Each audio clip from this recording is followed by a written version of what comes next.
नमस्कार, मी नमोद कटारे। लाडकी बहिणीची आता एक नवीन अपडेट आलेली आहे। ज्या महिलांना पती आणि वडील वारलेले आहेत त्यांच्यासाठी एक नवीन अपडेट आलेली आहे।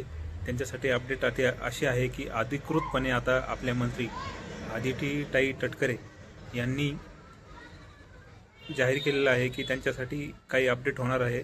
ते अशी असणार आहे की जर पती नसेल तर त्यांचं मृत्यू प्रमाणपत्र, जर वारलेले असेल तर त्यांचं मृत्यू प्रमाणपत्र तुम्हाला हे तिथे अपलोड करावं लागणार आहे।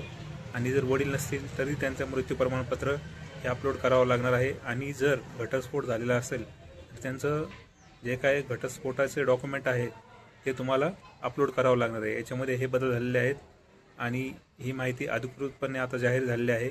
तर ज्या महिलांनी आता त्यांच्या भावाचे वगैरे कोणाचेही आधार कार्ड जे अपलोड केलं होतं त्यांचं काय होईल हे सांगू शकत नाही आपण, पण आता ही नवीन एक अपडेट आलेली आहे आणि हे लवकरच वेबसाईटमध्ये अपलोड होणार आहे। त्याचे ऑप्शन येणार आहेत, 100% गॅरंटेड माहिती आहे।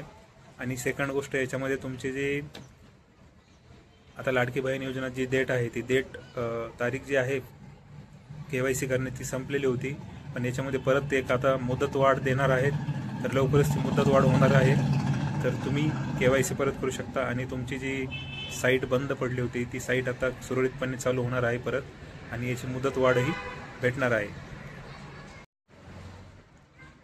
आणि अशा महिलांकडे आता जर डॉक्युमेंट नसतील तर डॉक्युमेंट जमा करायच्या तयारीला लागा, कारण की लवकरच त्या पेजमध्ये हे ऑप्शन तुम्हाला दिसून येणार आहे। तर डॉक्युमेंट जमा करावेच लागणार आहे।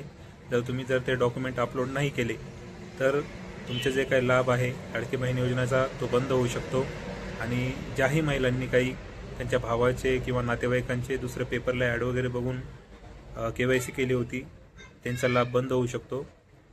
आणि तुम्ही जर चॅनलवर नवीन असाल तर चॅनलला फॉलो करायला, सबस्क्राईब करायला विसरू नका। फेसबुकवरती बघत असाल तर फॉलो करा आणि यूट्यूबवरती बघत असाल तर सबस्क्राईब करायला विसरू नका। धन्यवाद।